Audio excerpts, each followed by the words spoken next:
Hey guys, this is Alex, the Big Soap Guy with ChemQuest. We're here today to talk about draw test.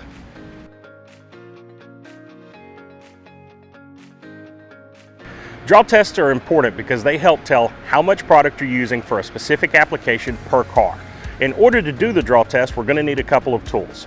The following tools needed are a graduated cylinder, preferably one like I have here that has a chemical line attached to the bottom. This allows a single graduated cylinder draw test. If you don't have this graduated cylinder, a 2-beaker method is also acceptable. To do a draw test, first we need to fill our graduated cylinder with product. Depending on your drum or easy tank system, you can use the following method to fill the beaker. To start your draw test, fill your graduated cylinder with the product you're testing. You can also use the line in the container like so to fill your graduated cylinder.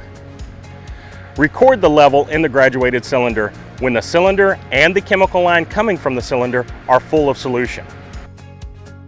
Now that you have the level recorded on your graduated cylinder, it's time to run a car. Run 1 to 3 vehicles, depending on application, and record the usage.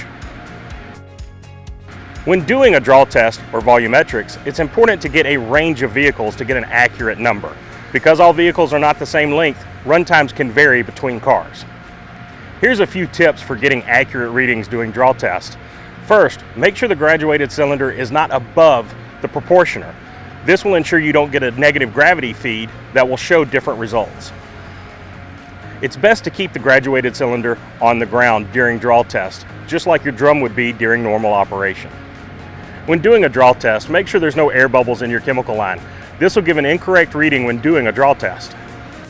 Draw tests are great at giving you an instant reading of what you're using on any given application, but it's important to keep up with your weekly inventory levels to make sure usage stays consistent throughout the week. When doing draw tests, there's several different proportionals that have different methods. If you're using an injector system, it's simply read while the car is going through.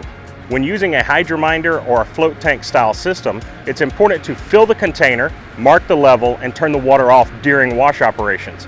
After the vehicle is gone, turn the water back on, fill the chamber to the marked level.